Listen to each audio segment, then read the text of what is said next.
Hello student. अभी तक हम आप लोग पढ़ रहे थे कैलेंडर। ठीक है, कैलेंडर के 2 लेक्चर जो थे हम अपलोड कर दिए हैं उस पर, मेरे यूट्यूब चैनल पे जाके देखिएगा।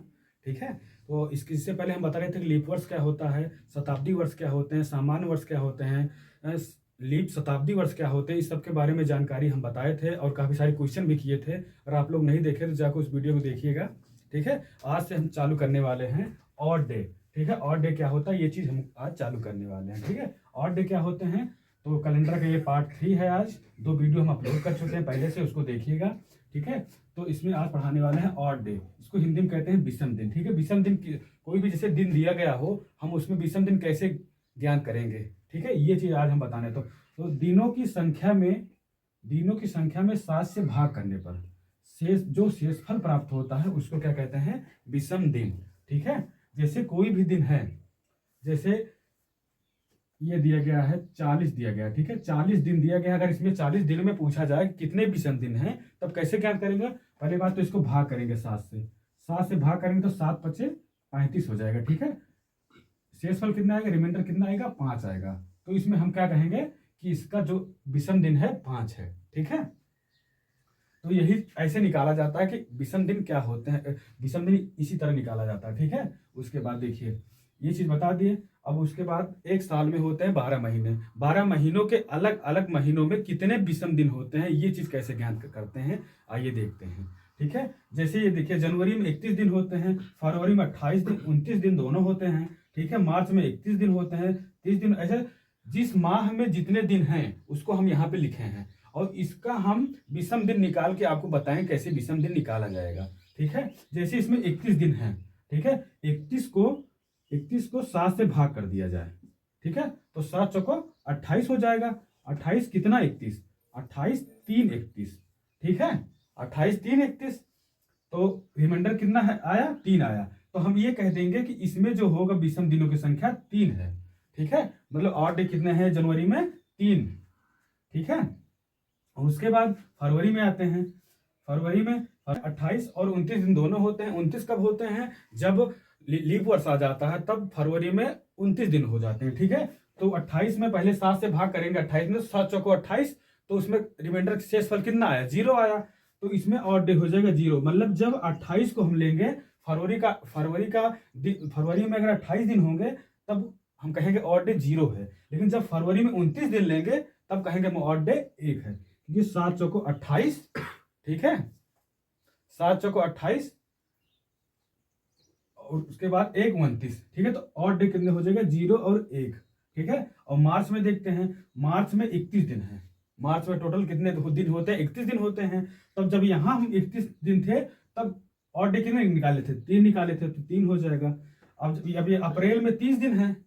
ठीक है, अप्रैल में 30 दिन है, 30 को 7 से भाग रहे हैं, 7 चौको 28, शेषफल 2 बचेगा, तो 2 हमारे ऑड डे हो जाएंगे। ठीक है, या विषम दिन हो जाएंगे। तो अप्रैल में 2 विषम दिन होते हैं। ठीक है, और मई में देखो, मई में भी 31 दिन होते हैं। जब 31 दिन का हो तो तब 3 विषम दिन आएगा, जब 30 दिन हो तब 2 विषम दिन आएंगे, और जब 28 या 29 दिन हो तो 28 में 0 आएगा और 29 में 1 दिन आएगा। ठीक है, तो मई में 31 था तो 3, जून में 30 है तो ऑड डे हो जाएगा 2। ठीक है, अब जुलाई में आते हैं। जुलाई में 31 दिन का होता है, तो इसमें ऑड डे कितने हो जाएंगे, 3। और अगस्त में कितने हो जाएंगे, 3 हो जाएंगे। ठीक है, और सितंबर में 30 दिन होते हैं। ठीक है, सितंबर में 30 दिन होते हैं, तब यहाँ पे विषम दिन कितने हो जाएंगे, 2। ठीक है, अक्टूबर में विषम दिन कितने हो जाएंगे, 3, और नवंबर में 2। ठीक है, और दिसंबर में 3। ये होते हैं हमारे ऑड डे। इस तरह ऑड डे निकाला जाता है। ठीक है, अब देखते हैं, जैसे कुछ दिनों की संख्या दी गई है और इसमें हमको क्या निकालना है, विषम दिनों की संख्या। ठीक है, तब देखिए इसमें कितने दिन हैं, इसमें एक तरफ लिख दिए हैं कुल दिन, एक तरफ निकालेंगे विषम दिन। ठीक है, इसका तो इसमें दिनों की संख्या कितना है, 10। ठीक है, दिनों की संख्या 10 है, और 10 को अगर 7 से भाग कर दिया तब शेषफल कितना आएगा, 3 आएगा शेषफल। ठीक, तब विषम दिन हो जाएंगे 3। ठीक है, और इसमें 25 है, 25 को अगर 7 से भाग करेंगे तो 7 त्रिक 21। ठीक है, बचेंगे कितने शेषफल, 4 बचेंगे। ठीक है, तो क्या हो जाएंगे इसमें विषम दिन, 4 हो जाएंगे। ठीक है, और उसके बाद ये 28 को अगर 7 से भाग करेंगे, 7 चौको 28, तब शेषफल क्या बचेगा, 0 बचेगा। ठीक है, देखो 28 को अगर भाई 7 7 से भाग करेंगे, 7 चौको 28, तो रिमाइंडर कितना बचेगा, 0 बचेगा। ठीक है, तब इसमें विषम दिनों की संख्या क्या हो जाएगी, 0। ठीक है, और 29 में 7 चौको 28, 28 1 29, तो शेषफल कितने आया, 1 आया। ठीक है, शेषफल 1 आया, तब विषम दिनों की संख्या इसमें क्या हो जाएगी, 1 हो जाएगी। ठीक है, और 30 में 7 चौको 28, ठीक है, 2 बचा शेषफल, तो विषम दिनों की संख्या क्या हो जाएगी, 2 हो जाएगी।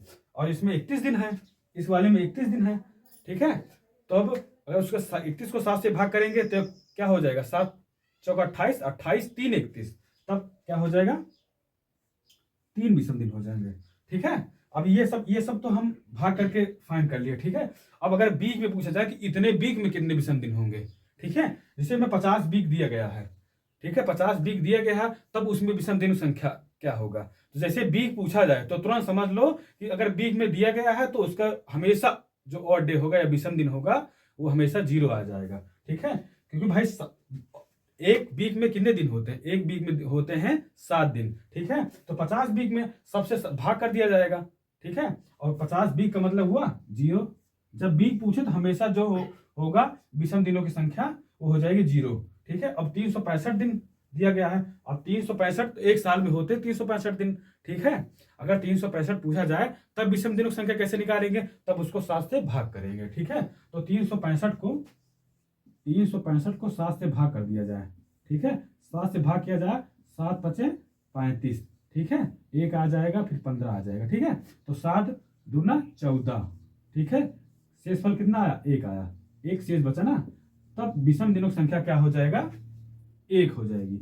मतलब एक सामान्य वर्ष में एक ऑड डे होते हैं, मतलब एक विषम दिन होते हैं। लेकिन अगर लीप वर्ष आ जाए, तब जब लीप वर्ष आ जाएगा तो 366 दिन हो जाते हैं, और 366 को अगर 7 से भाग करेंगे तब क्या होगा, 366 को 7 से भाग, जब भाई 365 किए तो एक शेष बचा, एक।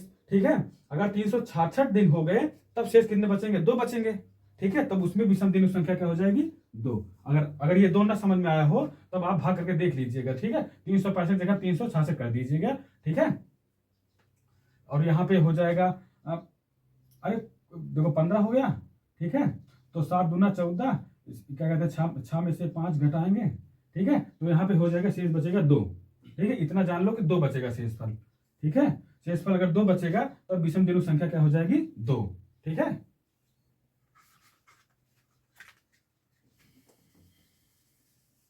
देखो हम करके बता दे रहे हैं आप लोगों को। देखो 366 दिन है। ठीक है, 366 दिन को 7 से भाग कर दिया जाए। ठीक है, 7 से भाग किया जाए तो 7 पचे 35।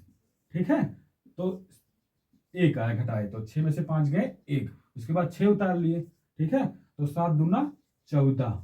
ठीक है, 14 आ गया, तो 6 में से 4 गए 2, तो यहाँ पे शेष कितना बच रहा है, 2 बच रहा है। ठीक है, तब विषम दिनों संख्या 367 दिन में 2 होंगे।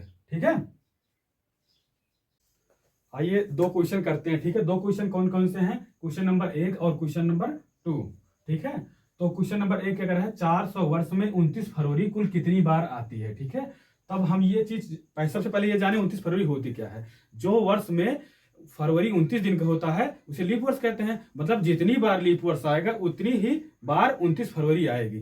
ठीक है, तो 100 वर्ष में कितनी बार आती है, 100 वर्ष में 24 बार आता है। ठीक है, ये पिछले वीडियो हम बता चुके हैं, आप जाके देखिएगा। ठीक है, और 200 वर्ष में 48 बार। ठीक है, और 300 में 72 बार। ठीक है, और 400 वर्ष में टोटल 97 बार। एक प्लस क्यों हो जाता है, क्योंकि 400 जो आ जाता है तो उसमें एक लीप ईयर और जुड़ जाता है, क्योंकि 400 को अगर लीप वर्ष निकालेंगे, 400 को 400 से डिवाइड करेंगे तब 1 आ जाता है। ठीक है, तो एक लीप वर्ष और बढ़ जाता है। ठीक है, लीप वर्ष पहचानने की ट्रिक होती है। ठीक है, 400 से भाग किया जाता है। ठीक है, अगर कोई सेंचुरी ईयर आए तब, तो 97 बार कितने लीप वर्ष आए, मतलब कि 400 वर्ष में 97 बार, मतलब 97 बार क्या आया, लीप वर्ष आया। जब 97 बार लीप वर्ष आया तो उतने ही बार तो 29 फरवरी आएगा। तो इसका आंसर क्या हो जाएगा कि 97 बार 29 फरवरी आएगी। ठीक है, 29 फरवरी कितनी बार आएगी, 97 बार। इसका आंसर ये हो जाएगा। अब दूसरा देखते हैं, दूसरा क्या कह रहा है, 400 वर्षों में 29 तारीख कुल कितनी बार आती है। ये चीज बहुत कंफ्यूजन रहता है, ये चीज ध्यान दीजिएगा। ये क्वेश्चन कह रहा है 400 वर्ष में 29 फरवरी कुल कितनी बार आती है, और इसमें क्या पूछा जा रहा है 400 वर्षों में 29 तारीख कितनी बार आता है। ये चीज ध्यान देने योग्य बात है, ठीक है। तो 400 वर्ष में 29 तारीख, अब ये बात तो आपको जानकारी होगी कि टोटल कितने मंथ होते हैं, 12 मंथ होते हैं। 12 मंथ में फरवरी को छोड़ दिया जाए तो अधिकतर 11 मंथ में सब में 29 तारीख आएगी, ठीक है। बस हमको डाउट किस में है, फरवरी में डाउट है। फरवरी में कभी 28 दिन हो जाता है, कभी 29 दिन हो जाता है, ठीक है। तो ठीक है, देखिए एक ईयर में कितनी बार आता है 29 फरवरी, 11 बार आता है। कितनी बार, 11 बार आता है। मतलब हम फरवरी को हटा दिए, 11 तो कंफर्म है आएंगे, और जो डाउट है उसमें हम इसमें चेक कर लेते हैं, ठीक है।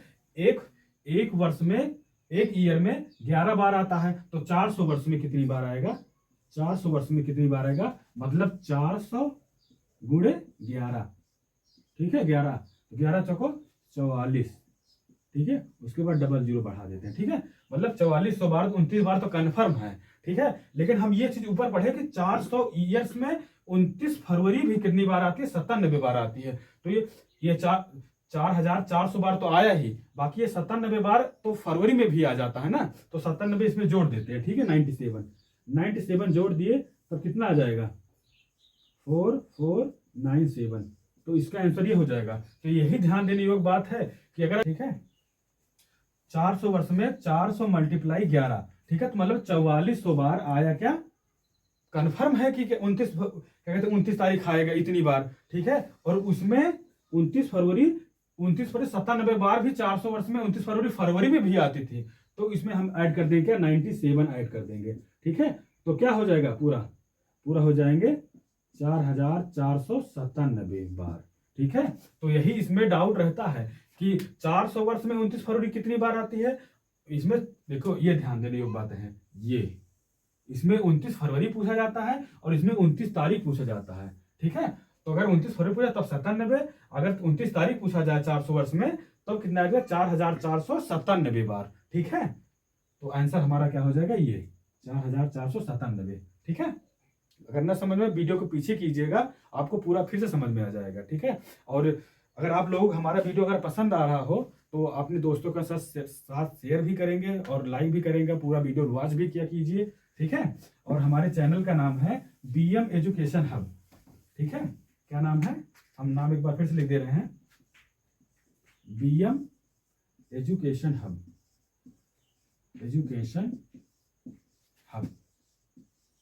ठीक है। ये हमारे चैनल का नाम है, ठीक है।